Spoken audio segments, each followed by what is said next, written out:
الحمد لله رب العالمين، الصلاة والسلام على صادق الأمين نبينا محمد وعلى آله وصحبه أجمعين، أما بعد.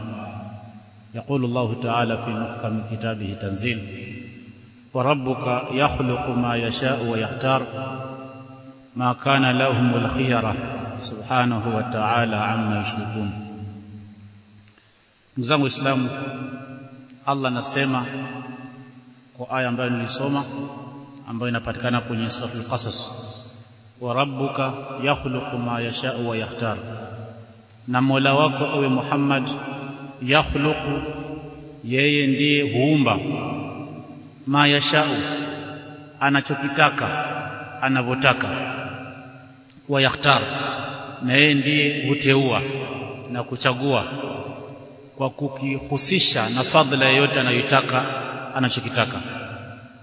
Ma kana lahumul khiyara, Allah anasema kuwa asiyekuwa yeye Allah hana khiyari kwa jambo hilo. Hakuna asiyekuwa Allah ambaye ana sifa ya kuumba, anavyoumba Allah, na hakuna asiyekuwa Allah anayetakiwa awe yeye ndio muamuzi mwenye amri kwa yale ambayo Allah subhanahu wa ta'ala ameshaamua tayari. Imam Sa'di katika kutafsiria aya hii anasema kuwa fi hadhihi aya umumu khalqi llahi lisairi almakhluqat, aya hii ndani yake kuna kuenea uumbaji wa Allah kwa viumbe vyote, kwa kuwa Allah subhanahu wa ta'ala ndiye aliviumba. Wa mfiraduhu, lakini pia katika aya hii kuna dalili ya kuonesha kuwa Allah amepwekeka, yani Allah yuko peke yake. Fi ikhtiyarihi, katika kuchagua kwake.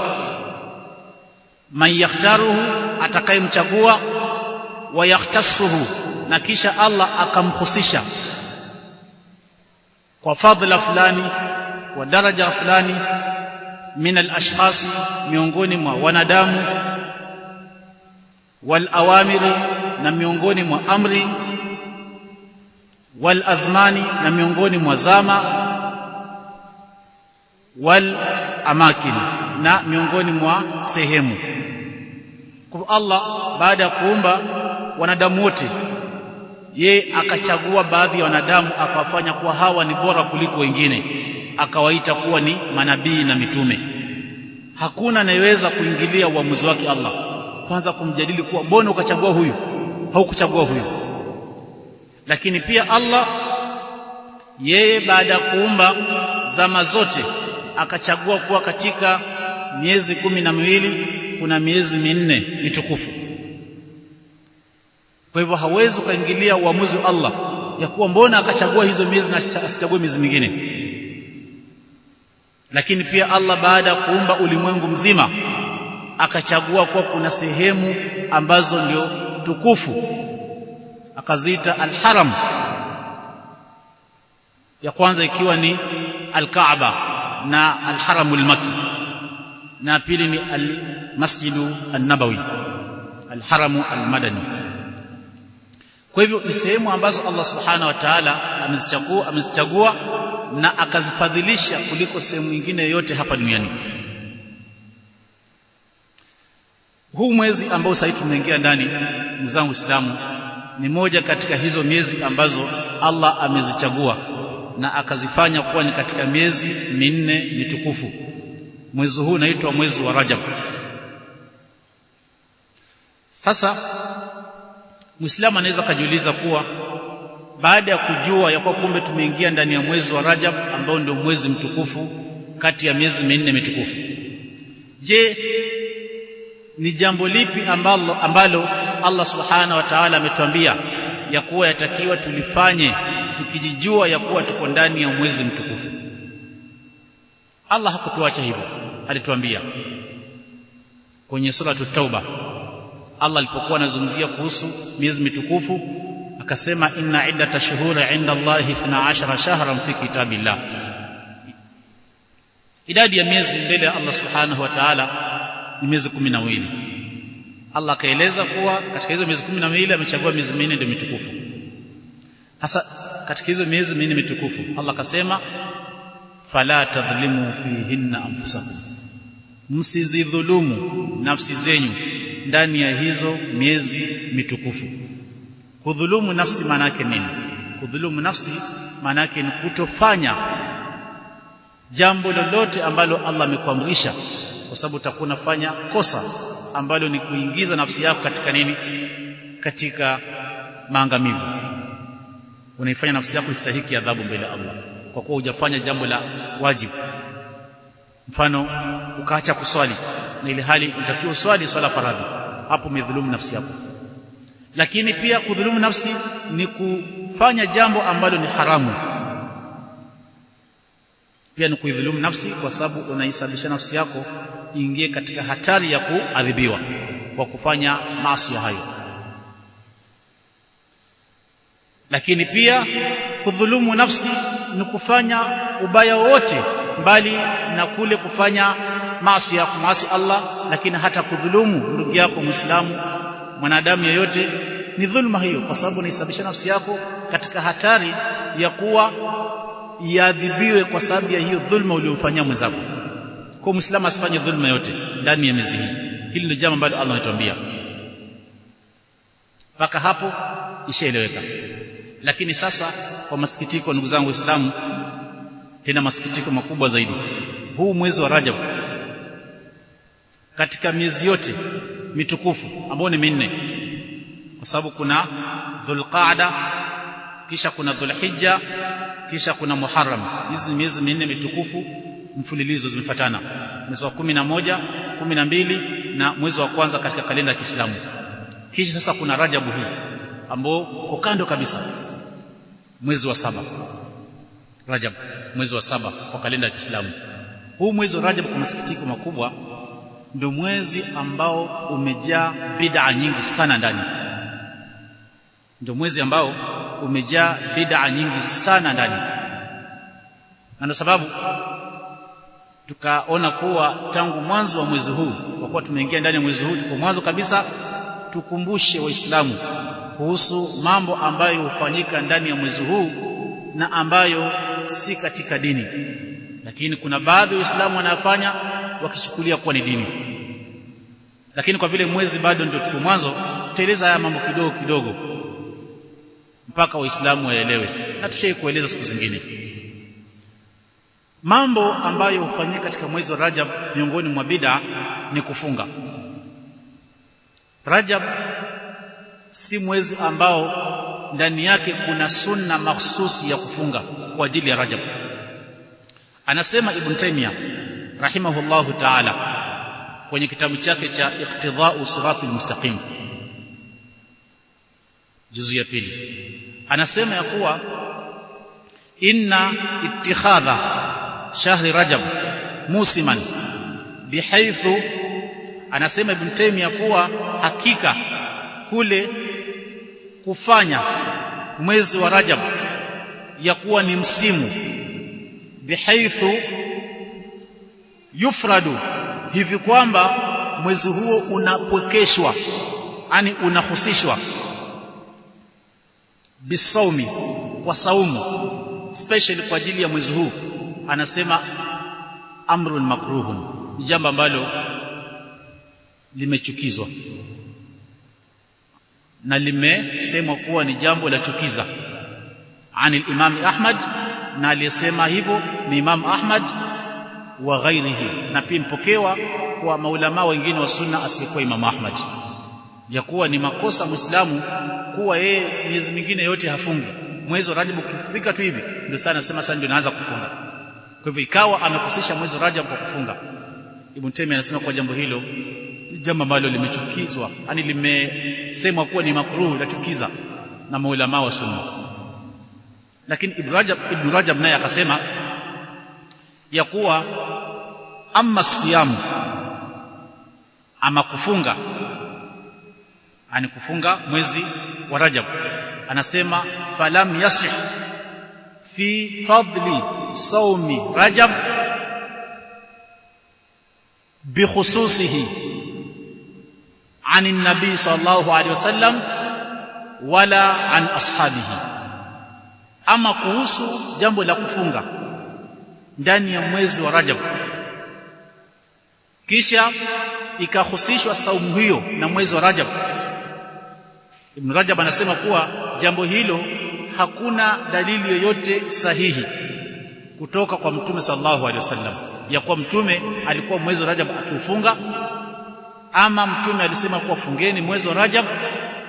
Hadithi zipo na tutakuja kusema inshallah siku zijazo, lakini hadithi dhaifu zote na nyingi ni hadithi maudhu. Kwa hivyo na hata pia maswahaba haijawahi kupokewa ya kuwa walikuwa wanafunga mwezi wa Rajab. Ndio sababu ampokea Ibn Abi Shayba kwenye kitabu chake kinaitwa Al-Musannaf an Kharasha, kutoka kwa tabi'i mmoja. Tabi'i ni mtu ambaye alikuwa ni Muislamu na kisha akaona maswahaba. Huyo Kharasha anasema ya kuwa raaitu Umara radhiyallahu anhu, nilimuona Umar ibn Khattab radhiyallahu anhu yadribu akuffa an-nasi, akipiga mikono ya watu fi Rajab, ndani ya mwezi wa Rajab, liyadhauha, ili hizo mikono zao waziweke fil jifani, katika sinia na masahani ya chakula. Kwa nini? Ani ili wale wayakulu. Kisha alikuwa Umar radhiallahu anhu anasema kuambia watu hao, kulu, kuleni, fa innahu shahrun kana yu'adhimuhu ahlul jahiliya, kwani mwezi wa Rajab ni mwezi ambao walikuwa wakiwaadhimisha watu wa kijahilia kwa kufunga kama mnavyofunga, jambo ambalo sisi hatukuambiwa tufanye hivyo. Haya ni maneno ambayo yampokewa kutoka Umar radhiallahu anhu. Kwa ndio sababu unaweza kupata kuna baadhi ya ndugu zetu Waislamu, hasa watu wazima, wakifika mwezi wa Rajab basi wanajitahidi kufunga sana. Hili ni jambo ambalo hakika halikuthibiti, na kwa vile saumu huwa wanaanza wenye kuanza kufunga mwanzo kabisa, tukaona kwa tuanze kukumbusha jambo hili. Na kwa yeyote ambaye ana shekhi wake ambaye labda ndiye alimfunza kuwa yatakiwa mwezi wa Rajab ufungwe, nadhani nimeanza kusema mapema kuwa anaweza akamtafuta kwa kumpigia simu ama atakumfuata ya kuwa nimesikia wanasema eti hakuna hadithi sahihi inayosema kuwa watu wafunge mwezi wa Rajab, saumu ambao ni Rajab mahsusi. Hebu tafadhali Sheikh, nipe hadithi, kisha niambie hiyo kitabu gani, nimpelekee yule ustadhi huyo. Kisha ukishatoa hadithi nipe, alafu nitasomea watu kwa hadithi ni sahihi, alafu tutabadilisha msimamo. Kwa kweli jamii nilikuwa sijui, lakini shajua ukweli nilikuwa hakuna. Ndio sababu nasema hivi nikijiamini na nikiwa na imani ya kuwa hakuna, na si kwa sababu ya kuwa mimi nimesema hadithi nyingi, lakini kwa sababu hawa niliwataja hapa, Ibn Hajar na Ibn Rajab, Ibn Taymiyyah, Imam Ahmad, hawa ni maulama wakubwa zaidi wa hadithi katika Uislamu, kiasi cha kuwa wamefika kuitwa Al-Hafidh kama Ibn Hajar. Na Hafidh ni mwanachuoni wa hadithi ambaye amefika kiwango cha kuwa hakuna hadithi yoyote mlango wote unaweza kumtajia ambaye hajui, nadra sana. Huyo ndo Hafidh. Sasa ikiwa wenyewe wamesema kuwa hakuna hadithi sahihi, zipo ndio, lakini si sahihi, na kisha zimetajwa nyingi, tutakuja kuzitaja ambazo wamezihukumu kuwa ni maudhua, sasa kumaanisha kuwa ni hivyo hivyo. Jambo la pili ambalo nitalizungumzia pia, kwa kuwa pia ni katika bid'a za mwezi huu, ni masala ya swala. Kuna swala inaitwa salatu raghaib, salatu ar-raghaib, na hii ni swala ambayo ni bid'a. Mtume hakuwahi kuiswali wala masahaba hawakuwahi kabisa kuiswali. Hii ni swala ambayo swaliwa lini? Hii ni swala ambayo wenye kuiswali huwa wanaiswali Alhamisi ya kwanza ya mwezi huu, ambayo itakuwa ni kesho. Sasa huwa anaambizana ya kwa hiyo Alhamisi wafunge, kisha wakishafunga sasa alafu sasa wakati wa kufuturu wakishafuturu baina al-maghrib wal isha sasa wanaswali swala hiyo ambayo sasa itakuwa ni usiku wa kuamkia Ijumaa, swala ambayo wanaiswali rakaa 12 na wana staili yake ya kuiswali. Hiyo hadithi inayoeleza swala hiyo kwa urefu sana Ibn al-Jawzi ameitaja kwenye kitabu chake kinaitwa Al-Mawdhu'ati, na akasema kuwa ni hadithi maudhu. Hadithi maudhu maana yake ni ndugu zangu Waislamu, hadithi maudhu maana yake ni kuwa ni maneno ambayo mtu ameyatunga kisha akaweka pale juu kichwa cha maneno ya kuwa qala Rasulullah, kumbe haya ni maneno yake. Sasa kuna maulama ambao wanaelewa kabisa hadithi na isnadi zake, walifuatilia maneno ya sampuli hayo na wakatenga na wakabainishia Waislamu ya kuwa hizi si hadithi za mtume, ni uongo wa watu ambao wamemsingizia mtume. Kwa miongoni mwa uongo huo ni haya maneno ambayo watu wanasema ya kuwa eti tuswali salatu raghaib. Hakuna hadithi sahihi inayoeleza swala hiyo. Kisha pia Imamu Shaukani kwenye kitabu cha Fawaidul Majmu'a pia akaeleza hadithi hiyo, kisha akaeleza ya kuwa ni hadithi ambayo pia ni maudhu. Kwa hivyo haya ni mambo mawili ambayo nimeona kuwa niaseme mwanzo, kwa sababu ndio mambo ambayo yanafanya kuanzia mwanzo wa wa mwezi wa Rajab katika bid'a zilizomo ndani ya mwezi huu. Lakini pamoja na hivyo kuna mengine mengi tu yambakia, kama tunavyojua kuwa ndio mwezi ambao pia huwa kuna sherehe ya bid'a ambayo inaitwa Miraji. Ni mwezi huu ndio mambo hayo hufanyika, kutakuja kueleza mambo hayo. Sasa tunaeleza hivi ili Muislamu ajue ya kuwa kama tulivyoanza mwanzo, jambo la kuwa mwezi huu ni mtukufu, hili ni jambo ambalo halina mjadala. Kwa nini? Kwa kuwa kwenye Qur'ani Allah ameeleza, kwenye hadithi Mtume ameeleza, na jambo ambalo halina mjadala kabisa. Huu ni mwezi mtukufu, mwezi wa Rajab. Kisha tufanye nini? Allah ametueleza kwenye Qur'ani ya kuwa mwezi wote mtukufu yatakiwa Muislamu ajitahidi kuepukana na kufanya maasiya ya aina mbili, ima kufanya jambo ambalo limekatazwa, ama kuacha kufanya jambo ambalo limeamrishwa, ama hata kudhulumu ndugu yako Muislamu kwa aina yote ya dhulma. Yote hiyo imekatazwa, licha kuwa imekatazwa kila siku na kila wakati, lakini ndani ya miezi hizi mitukufu huwa manake hayo makatazo yanakuwa yanakokotezwa zaidi, kwa kuwa madhambi yake yanakuwa ni makubwa zaidi. Hilo ndio jambo ambalo tumeambiwa na Allah. Sasa watu kupata nafasi hiyo ya kuwa mwezi ni mtukufu na ya kuwa hawakuambiwa kuwa wafanye ibada zipi ambazo ibada hizi zitaonekana kwa sasa ndani ya mwezi mtukufu, sasa wakaanza kujitungia. Na sisi katika Uislamu Ahlus Sunna wal Jamaa huwa tunasema ya kuwa al-ibadatu tawqifia, yani ibada, mlango wa ibada ni mlango ambao umefungwa, ya kuwa hakuna yeyote anayeruhusiwa kuabudu Allah kwa ibada yoyote mpaka kuwe kuna dalili ya kuwa Allah amesema fanyeni ibada hiyo, Mtume amesema fanyeni ibada hiyo. Kwa nini tunasema hivyo? Kwa sababu ya kuwa tunaamini sisi Ahlus Sunna wal Jamaa ya kuwa masharti ya kukubaliwa ibada yote ni mawili: ufanye kwa ikhlas, na hilo huenda mtu akafanya hiyo ibada ambayo ni bid'a kwa ikhlas, kwa kuwa anafanya kwa ajili ya Allah, akafunga akaswali swala hiyo kwa ikhlas, lakini huwa kuna sharti ya pili. Sharti hiyo nini? Ni almutabaa, ni kukifanya ibada yote lazima uhakikishe kuwa ni ibada ambayo imetoka kwa aliyetuma kwetu kutufundisha ibada hizo, naye si mwingine isipokuwa ni Mtume sallallahu alaihi wasallam. Na kisha ibada hiyo ikapokewa na masahaba ambao sisi tumepokea dini hii kutoka kwao. Lakini ukipata ibada imekatika kuwa masahaba hawaijui ibada hiyo, Mtume hakuizungumzia, kisha mtu anakuambia kuwa hiyo ni ibada, jua kuwa si kweli. Sasa miongoni mwa ibada hizo ambazo si ibada za kweli ni saumu mahsusi kwa ajili ya Rajab, na hata pia swala hiyo ambayo tumeitaja inaitwa salatu raghaib. Kwa hivyo ni vizuri Muislamu labda kama alikuwa akifunga achane nayo, ama kama nyumbani kwao na mtu anafunga aweze kumfikishia nasaha hii. Na tumuombe Allah subhanahu wa ta'ala tujalie miongoni mwa wale ambao wanasikia mema na nafuata. Subhanakallahumma rabbana bihamdik, shalla ilaha illa anta astaghfiruka wa atubu ilaik. Jazakumullahu khairan.